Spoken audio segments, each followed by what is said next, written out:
Hi, my name is Will. This post is about an article that was put into the Hill, a Democratic, Republican kind of a website that oversees government and things that are going on. And this article was done by the president of Everytown Gun Safety Organization. Now, do I know that there's probably some bias and some things in this article that are probably not true? Yes. But you know what? There are a lot of things in it that are very true. And just for the record, I want to be on and say I am a big supporter of the NRA. I am a certified pistol, shotgun, and rifle instructor along with a range safety officer. So I believe in the NRA. I worked with the NRA in California. I was president of one of their organizations for a few years. So I understand how the NRA works. I understand what's been going on. And I want to bring to everyone's light that we have to make a change. So, and that change is we've got to change the NRA. But let's get to this article real quick, and then I'll go back and forth in here and we'll talk about the changes.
Okay, my synopsis.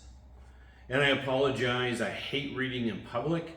So if I butchered that a little bit or you didn't understand it, I'll give you a place down below to find the article and read it yourself. But it is very telling. I gotta say, the gun safety movement beat the NRA at its own game. Yeah, they did. The last legislation that was signed by Biden here a couple of days ago says we lost a round. Now, we've won many rounds. We won with the Supreme Court in the New York case. But you know what? We can win those, but if they keep plugging at the state level, they're going to beat us. And it is time for the NRA to stop being defensive and be offensive.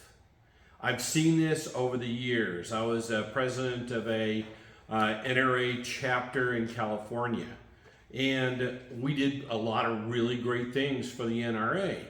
But during that period of time, the NRA changed its legislative person, who was very well known in Sacramento, and put someone else in there. Now, did they think that we were going to lose because the state was all Democratic, so why not put someone new in there? I have no clue. I wasn't privy to that information. But I'm going to guess that that's the fact. They kind of gave up. And that's a problem because the NRA can't give up. We have to fight all the battles.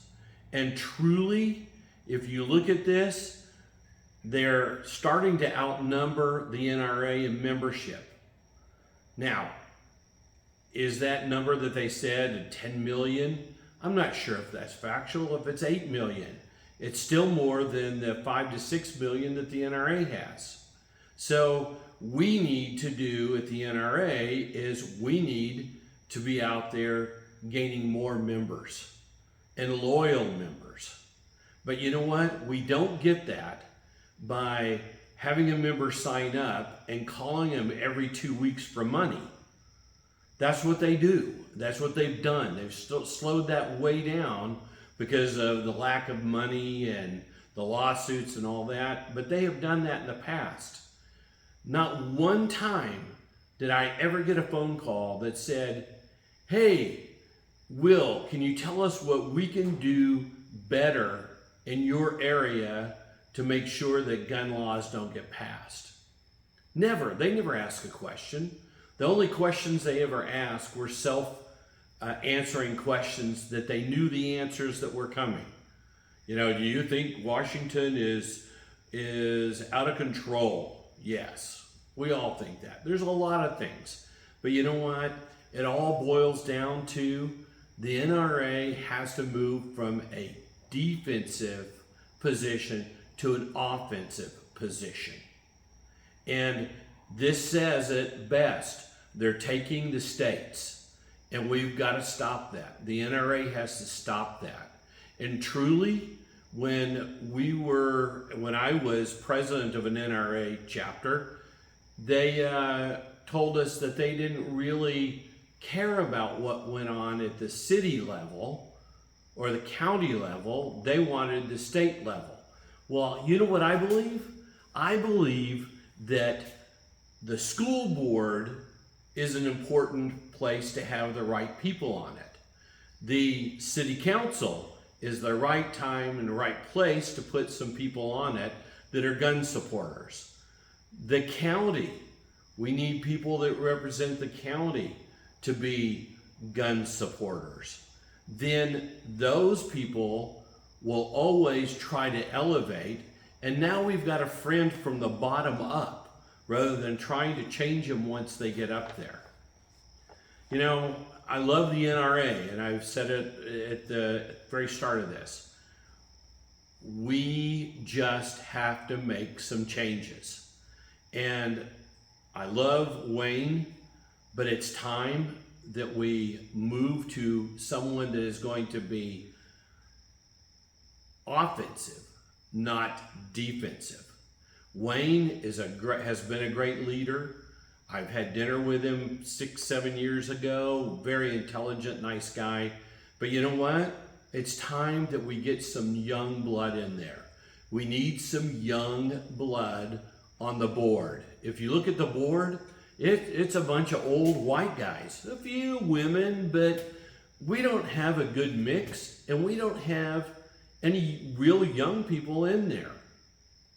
To make the organization work, we have to be very diverse. Now, I'm not saying we have to go out and look for some type of minority put on the board or anything else like that. That's not what I'm saying. I'm saying that we need a diverse group. We need a forward-thinking group. Now, I know there's been some people trying to play for Wayne's job. And, you know, one of those people was the Republican chair of the state of Texas, which now I live in. And my opinion is that Adam West is just basically a carpetbagger.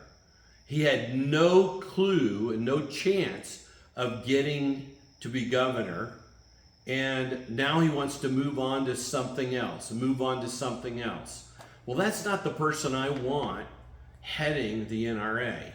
I want someone that will eat, breathe, and sleep the NRA and figure out where we need to start putting our money and start getting the grassroots organizations formed in all the states to make this happen.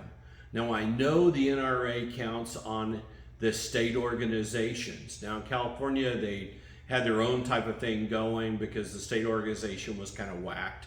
But in all the other states, there's a state association, and we need for them to step up also. But there needs to be guidance from the NRA saying, hey, this is what we're looking to do. This is what we want done. This is how we want to get it done. And you know what? It's time. They can do that. They have the money. I know we're in major lawsuits. Hey, guess what? We just got to move forward. And we can't ask for money to pay for lawsuits, but we could sure ask for money to fight bills. But you've got to ask for it in the right way. You can't just call them and say, Wayne needs your help. I got that phone call a bunch of times. Wayne needs your help to get Trump elected. Well, we got Trump elected, and then what happened? Did the NRA force and push Congress to pass reciprocity? No, it fell aside. It just didn't happen. Well, you know what? It should have happened. And I blame the NRA for that.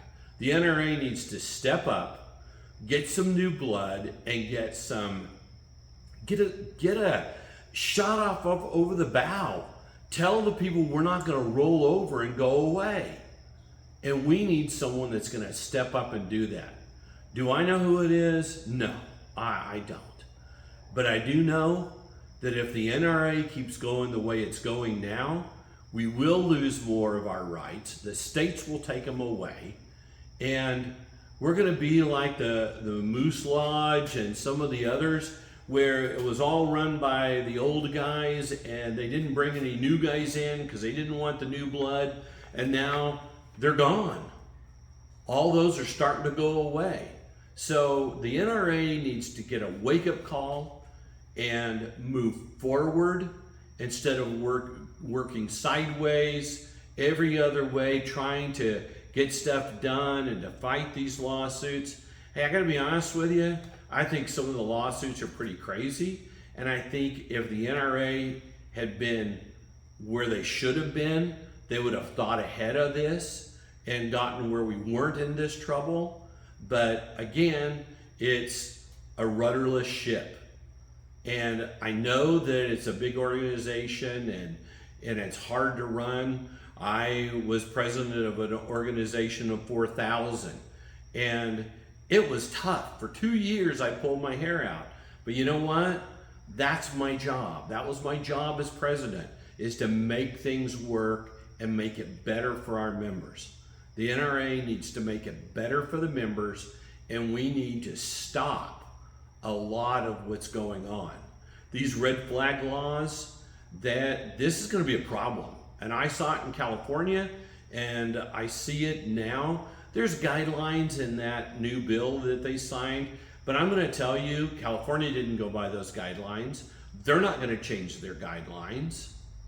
You know, it's one of those things where it sounds good and better background checks and better this and better that.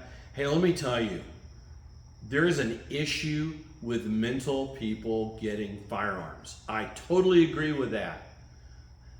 The issue is that people will not turn in the people who have mental problems. And I'm not saying their parents, I'm not saying their neighbors, but when California tried to pass this red flag law, I was involved.